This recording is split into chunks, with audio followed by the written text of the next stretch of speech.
Erev Tov Rabotai, we are continuing with our Mishna Yomi, Masechet Sanhedrin. We are up to Perek Tet, Mishnah Daled.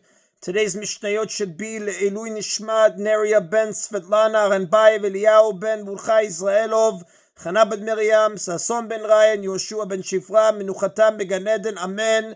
And Avdil ben Chaim Lechaim v'derefua shelemav, Daniel Shalom ben Rosa, Betoch Shah Chulei Israel, and Achlama Merav, Binyamin, Or Tzion Chai ben Dvorah.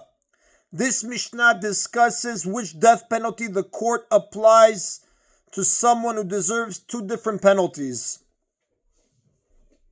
Mishna Yomi, mitot bedin, if someone did two sins and became liable to two different death penalties of the court, nidon b'chamura, he is punished with the harsher penalty. For example, he cohabited with a married woman and was sentenced to be strangled, but before he was executed, he worshipped an idol, which carries the harsher penalty of stoning.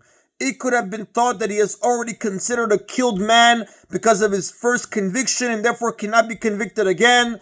The Mishnah teaches that in fact he can be convicted for the second crime. Therefore, in the example given, the court convicts him for idol worship, although it is his second sin.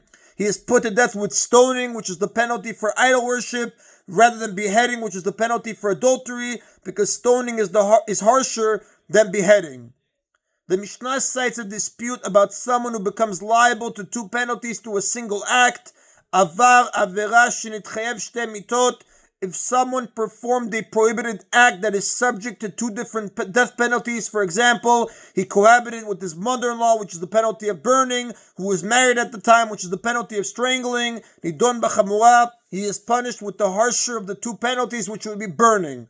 Now the next Tana disagrees. Rabbi Yossi says, nidon bazika rishona sheba alav. He is punished with the penalty for the first prohibition that applied to him, meaning he receives the penalty for the prohibition that came first, even if it is lighter than the penalty for the prohibition that came later. Therefore, if his mother-in-law was married at the time he married her daughter, she was already prohibited to him and all other men as a married woman before she became prohibited to him as his mother-in-law. He is therefore punished with the penalty for cohabiting with a married woman, strangling, even though it is lighter than the penalty for cohabiting with one's mother-in-law, which would be burning. Now, Rabbi Yossi's view is based on the rule that a person or object that is already prohibited cannot later become subject to a second prohibition, what's called en isur chal al isur. A prohibition does not take effect on a prohibition. According to Rabbi Yossi, this rule applies even where the second prohibition is stronger than the first. Therefore, if the married woman prohibition had already taken effect on this woman, the mother-in-law prohibition cannot take effect on her later, and as a result, if her son-in-law cohabits with her, he receives the penalty for violating the married woman prohibition, which is strangling, and not the penalty for violating the mother-in-law prohibition, which is burning, even though the second penalty is stronger. However, if someone marries the daughter of a widow or a divorcee who later married, the mother-in-law prohibition came first. In that case, Rabbi Yossi agrees that the son-in-law receives the penalty for the mother-in-law prohibition, which would be burning, since that prohibition came first. The first Tana agrees with the general rule that something already prohibited cannot become subject to a second prohibition. In his opinion, though, if the second prohibition is stronger than the first, the rule does not apply, and the second prohibition does take effect. Therefore, the prohibition that carries the harsher penalty always applies, no matter whether it was the first prohibition or the second one. The sinner therefore receives the harsher penalty in every case. And the Rab tells us that halakha does not follow the opinion of Rabbi Yossi. And that is then of Mishnah Daled. Mishnah A discusses cases where the court does not execute the convict, but instead causes him to die indirectly. Mishelaka v'shana. If someone did a sin that carries the penalties of karet and malkut, meaning he is punished by heaven with karet unless the court punishes him with lashes. Now, if someone does any sin that carries the penalty of karet but not death at the hands of heaven, and witnesses testify that he sinned after he was warned not to, the court gives him lashes. Should he receive lashes and repent of his sin, he is not liable to karet anymore. So in that case, again, if someone did a sin that carries the penalties of karet and lashes, and he received lashes, and then he did that sin again and received lashes again, he does not receive a third set of lashes should he do that sin a third time. Bet din machnisim oto lekippah. Rather, the court places him in a cell, a low, narrow cell in which there is no room to stretch or lie down, where they feed him small amounts of bread and water to make his stomach shrink. Umachilin oto seorin ad shekireso mitbakat.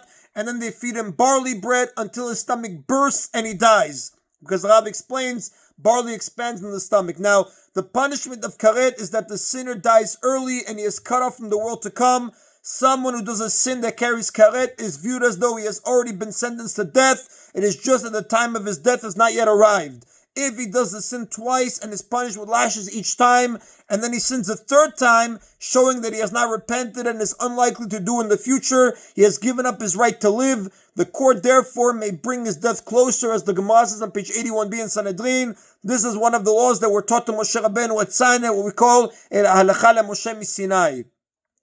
Another case in which this punishment is applied, ha'oreg nefesh shelo be'edim, if someone kills another person without witnesses, meaning the testimony or the warning given by the witnesses is flawed in some minor way that makes it invalid. For example, the witnesses contradict each other in a detail that is not relevant to the crime itself, but the court is sure that he committed the crime. Machnisin oto lekippah, the court places him in a cell. Umachilin oto lechem tsar u'mayim lachatz, and they feed him small amounts of bread and limited amounts of water to make his stomach shrink, and then they feed him barley bread until his stomach bursts and he dies. Should someone commit any capital offense besides murder, if the court cannot put him to death in the standard way, he is completely exempt from the death penalty. It is only for the crime of murder that the court may bring about the criminal's death indirectly, and this is because other sins, even the most serious ones, such as idol worship and incest, do not damage society in the way that murder does, as the Rambam writes in Rechot Rotzeach, chapter 4, Halacha 9.